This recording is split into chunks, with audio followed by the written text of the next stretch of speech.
Welcome to the YouTube channel of Accounts का बाप। Hello guys, welcome back to the YouTube channel of Accounts का बाप, your one stop channel for all your accounting needs। आज हम करने वाले हैं question number 2 page number 244। But ये वीडियो बड़ा स्पेशल है क्योंकि इसके अंदर हम करने वाले सम नहीं है बल्कि जर्नल एंट्रीज। यस, अब है ना, सम तो नॉर्मल मैंने उसका एक अलग वीडियो बनाया है जिसका लिंक डिस्क्रिप्शन में दे दूंगा। आप प्लीज अगर आपको सम समझना है प्रॉपर लेजर अकाउंट्स के साथ तो आप वो वीडियो देख सकते हो। पर अगर आपको सिर्फ जर्नल एंट्रीज देखनी है तो आपके लिए ये वीडियो स्पेशली मैं बना रहा हूं। अब जर्नल एंट्री करने के लिए दो चीज को बहुत इंपॉर्टेंटली दिमाग में याद रखना, और वो क्या होता है, कभी भी कोई भी ऐसी एंट्री जो कि बैलेंस कैरिड डाउन या ब्रॉट डाउन की एंट्री बनती है उसकी कभी भी जर्नल एंट्री बनेगी नहीं। सेकेंडली आपको ध्यान रखना है कि कोई भी ऐसी चीज जो कि बैलेंस शीट में लायबिलिटी या एसेट साइड पर जाने वाली हो उसकी कोई भी जर्नल एंट्री होगी नहीं। अगर ये दो चीज दिमाग में आ गई है तो अपन जर्नल एंट्री की तरफ बढ़ते हैं। तो क्वेश्चन आपको क्या दिख रहा है, लीला मंदा एंड कुंदार partner sharing profit in the firm Janaki store sharing profit and losses in the ratio 3:2:1 on 31st March 2018 they decided to dissolve the firm when their balance sheet was as under।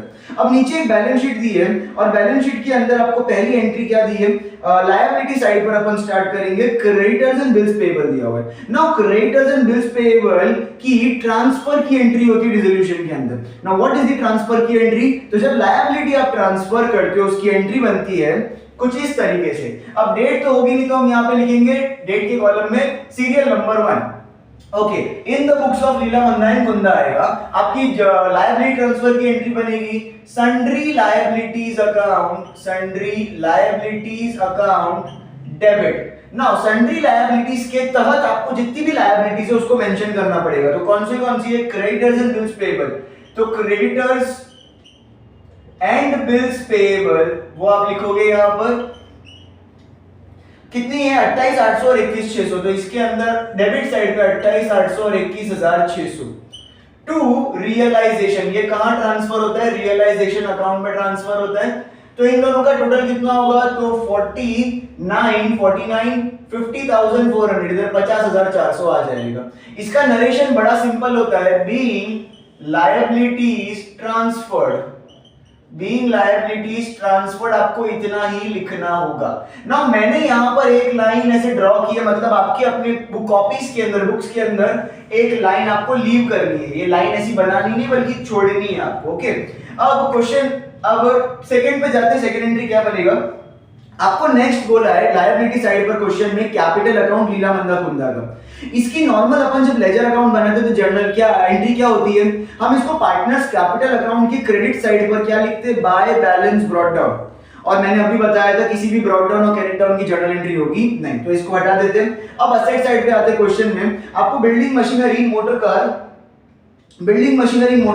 Goodwill investment debtors stock bank ये सब दिए हुए सारे के सारे आपकी क्या है, असेट। और असेट को भी ट्रांसफर करने की एंट्री होती है। तो असेट को ट्रांसफर करने की एंट्री कुछ इस तरीके से है। तो आपका असेट ट्रांसफर होगा realisation account debit to sundry assets account. और सन्ड्री असेट के नीचे मेरे को पूरी लिस्ट बनानी पड़ेगी जो सारे असेट की। तो building machinery motor car goodwill, सो building machinery motor car goodwill, उसके बाद है इन्वेस्टमेंट डेटर स्टॉक। तो इन्वेस्टमेंट डेटर्स एंड स्टॉक। अब इन सब का अमाउंट लिखते हैं क्रेडिट साइड पे। तो 1,02,073,000 तो इसका क्रेडिट साइड पे अमाउंट आएगा 1,02,000, देन 73,000, देन उसके बाद है 167,600, उसके बाद है 45,600, 62,400 एंड 3,600, 30,600 और एक और है 45,000 का। तो बहुत सारे हैं। अब मैं क्या करूंगा ना, 529,560 में से 3,360 को हटा दूंगा। तो 529,560 का टोटल आपको ऑलरेडी दिया हुआ है। उसमें से बैंक जो अपन ने नहीं लिया है 3,360 का उसको हटा दूंगा मैं। तो कितना बचेगा, तो 002 इधर बचेगा 6, तो 526200 526200 का जो अमाउंट है वो आपको डायरेक्टली ले लेना है, सबको प्लस करने बैठना नहीं है। कचरे को हटा देता हूं मैं। ओके, अब आगे जाते हैं। इसको नरेशन लिखना होता है बीइंग एसेट ट्रांसफर्ड आप लिखोगे खाली, दैट्स इट। इधर आपको क्या करना होगा, एक लाइन लीव करना होगा, ठीक है। अब थर्ड एंट्री पे जाते हैं और थर्ड एंट्री में आपको क्या समझना है, तो नेक्स्ट है बैंक का 3360 दिया हुआ। अब ये एंट्री अपन जर्नल लेजर्स में क्या करते हैं, बैंक का अलग से अकाउंट बनता है और डेबिट में लिखते हैं to balance brought down. Balance brought down और कैरी डाउन की जर्नल एंट्री होती नहीं है, तो बैंक का ये जो अमाउंट है उसको भी अपन को लेना नहीं है। सीधा नीचे आते हैं, एडजस्टमेंट बोल रहा है Leela agree to take over the building at 1,23,600। Leela partner है और वो बिल्डिंग मतलब असेट को लेके जा रही है। जब पार्टनर असेट को लेके जाता है तो एंट्री क्या बनती है, पीआर, मतलब एंट्री बनेगी partners capital, that is Leela's capital account debit to realisation account, that's it. वो कितने का बिल्डिंग लेके जा रहा है, 123,600, तो यहाँ पे आएगा 123,600 एंड 123,600। यहाँ पे नीचे नरेशन लिखना है being asset taken over by partner, asset partner लेके चला गया। ओके, नेक्स्ट एंट्री क्या बन रही है, आगे बोल रहा है आपको Manda took over goodwill stock and debtors at book values. अब मंदा भी पार्टनर है और वो भी असेट्स को लेके जा रही है, वो एक एक नहीं तीन असेट को लेके जा रही है। तो कुछ एंट्री बनेगा इस कलर, वापिस से पार्टनर्स कैपिटल, मतलब इस बार आएगा मंदा का नाम, तो मंदास कैपिटल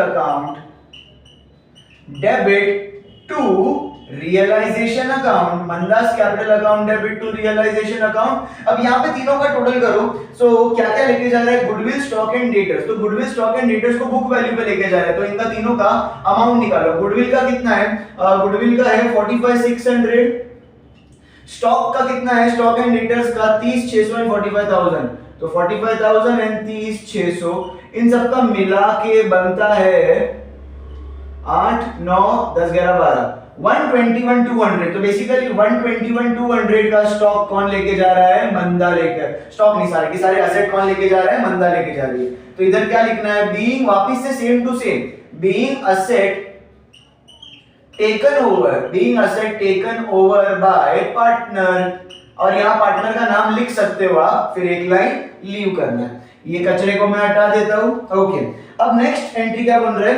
कि मंदा ने क्रेडिटर्स एंड बिल्स पेएबल नाम की जो लायबिलिटी उनको पे ऑफ कर दिया।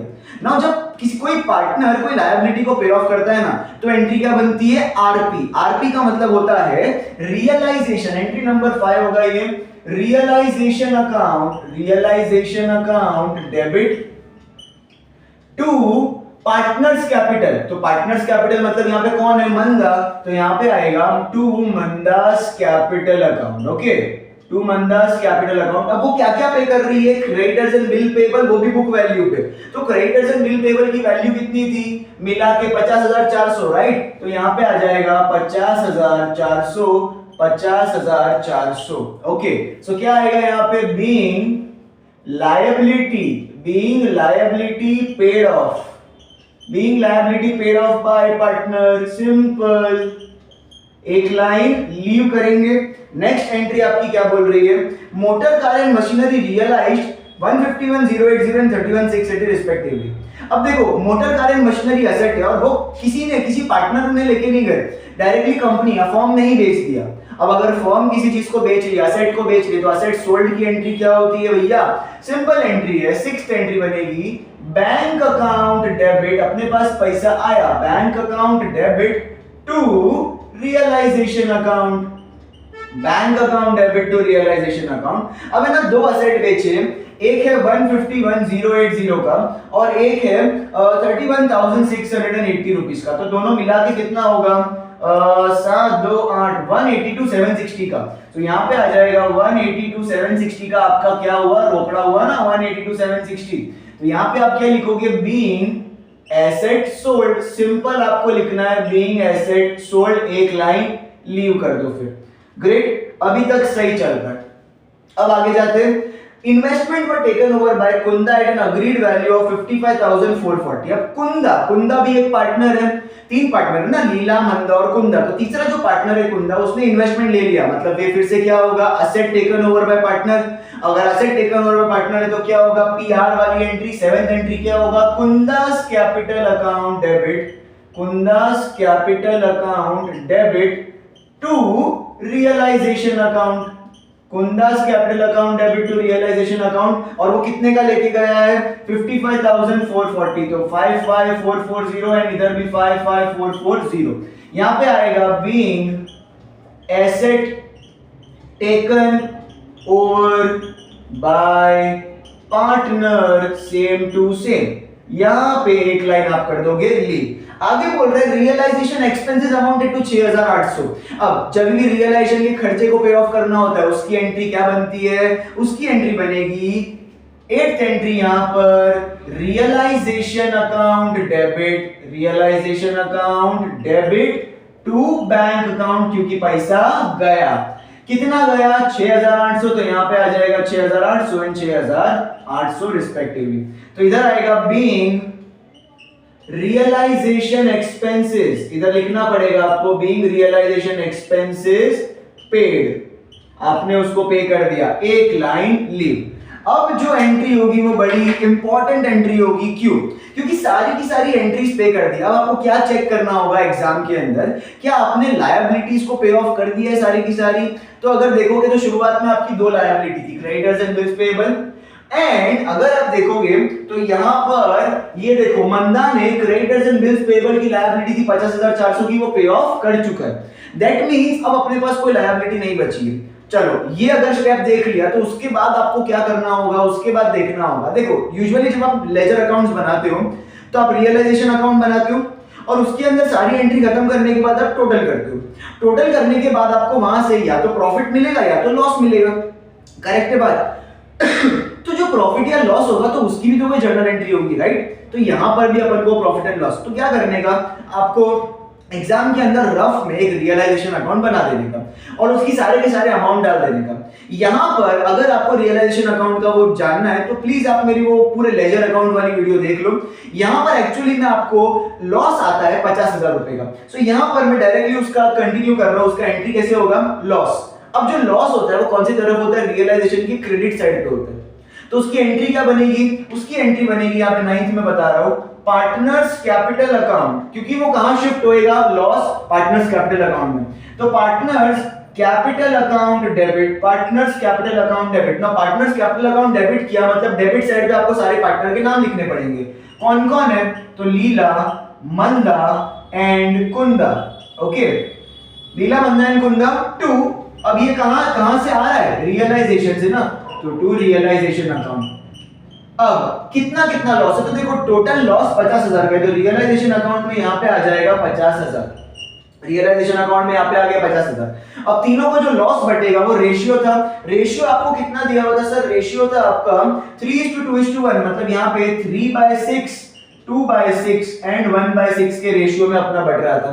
तो लॉस इसको मिलेगा 25,000 का, इसको 25,000 का लॉस झेलना पड़ेगा, इसको 16,667 का लॉस और इसको 83,333 का लॉस झेलना पड़ेगा। आपको नीचे नरेशन में लिखना होगा being loss incurred on realisation, being loss incurred on realisation. अब है यहां तक अपन ने 9 एंट्रीज कर लिए, अब स्टिल एक एंट्री पेंडिंग है। अब वो एंट्री कौन सी, वो समझता है।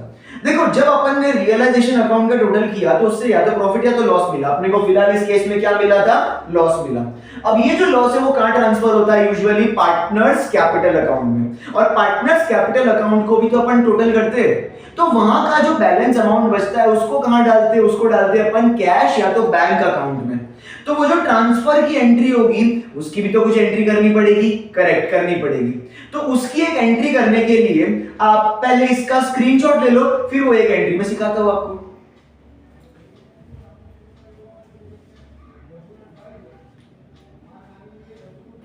ओके गाइस, तो एक लास्ट एंट्री बची है और 10th एंट्री में आपको क्या करना है, ट्रांसफर। नाउ ट्रांसफर कहां और कैसे होगा, तो अगर आप लेजर अकाउंट्स को प्रॉपर देखा होगा आपने, तो उसके अंदर रियलाइजेशन अकाउंट के डेबिट साइड पे आपको लिखना होता है टू बैंक अकाउंट। तो आपकी एंट्री कैसे बनेगी, तो बनेगी पार्टनर्स कैपिटल अकाउंट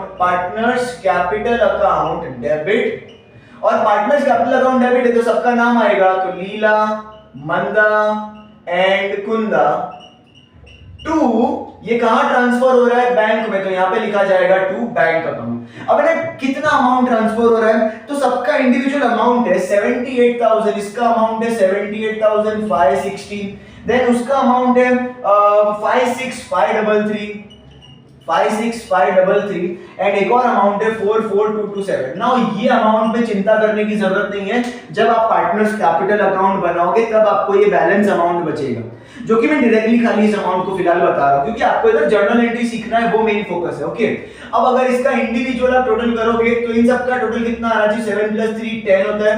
अच्छा, फिर आता है 6 9 10 11 12 10 11 12 13 8 प्लस ये 10 और 19 7 8 8 + 4 12 12 + 4 17, तो 179,320 का यहाँ पे क्या आना चाहिए आपको टोटल। इसका नरेशन आप क्या लिखोगे, being balance of capital transferred, इसी के साथ आपका ये पूरा सम का जर्नल एंट्री होता है सम। तो लास्ट में अपन सम में ना ये 8th एंट्री तक तो सब बरोबर कर लेते हैं, ये 9th और 10th एंट्री में अपन को कैलकुलेशन करना होता है और उसके लिए रियलाइजेशन अकाउंट का पार्टनर्स कैपिटल अकाउंट का आपको रफ वर्क में बनाना पड़ेगा। तो बस उस चीज का ध्यान देना और या कैलकुलेशन में गड़बड़ मत करना, अगर ये गड़बड़ कर दी तो पूरा मेहनत बर्बाद हो जाएगा। तो आई होप आपको ये पूरा वीडियो समझ में आया होगा। एक बार फिर से अगर आपको पूरे का स्क्रीनशॉट लेना तो आप ले लीजिए। तो इसी के साथ इस वीडियो को अंत करते हैं। अगर आपको अच्छा लगा हो तो लाइक शेयर और सब्सक्राइब करना है आपको। कमेंट सेक्शन में कोई डाउट है तो वो पूछना है और मिलते हैं फिर अगले वीडियो में, तब तक के लिए बाय बाय।